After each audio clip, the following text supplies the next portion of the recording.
میرے محبوب علیہ الصلوۃ والسلام کے ایک صحابی ہیں حضرت عمر بن جموح رضی اللہ عنہ، احد کے میدان کے اندر شہید ہوئے، قبر بنائی گئی، قبر کے اندر ایک نہیں 2 لاشیں اکٹھے دفن کیے گئے، ایک اور بھی صحابی تھے، دونوں کو اکٹھے دفن کیا گیا۔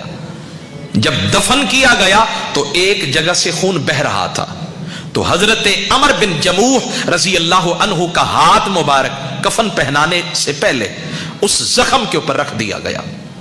جب وہ ہاتھ زخم پہ رکھا گیا تو لہو مبارک بہنا رک گیا۔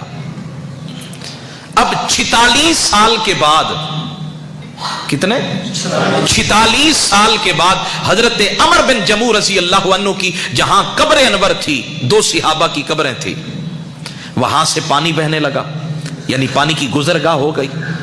اب جب لوگوں نے دیکھا کہ قبر جو ہے نا اس کے اندر پانی جا رہا ہے، تو انہوں نے کہا کہ اب ان کے اجساد کو نکال کر کہیں اور دفن کیا جائے، منتقل کیا جائے۔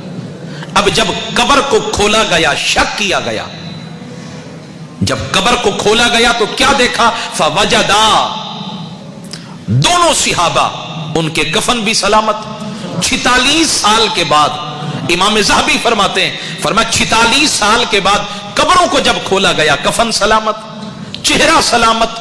فرمایا کأنہما، حالت کیا تھی؟ امام ذہبی فرما رہے ہیں، میں قصہ کہانی نہیں سنا رہا، محقق اسلام کا یہ قول بیان کر رہا ہوں، کتاب کا نام ہے سیر اعلام النبلا۔ امام ذہبی فرماتے رب کعبہ کی قسم ہے 46 سال کے بعد جب قبر کو کھولا گیا، وہ بھائی قبریں بتاتی ہیں یہ محمد کا غلام ہے، قبریں بتاتی ہیں یہ مصطفیٰ کا غلام ہے۔ فرماتے کأنہما ماتا بالامس، یوں لگتا تھا جیسے کل ہی ان کو دفن کیا گیا۔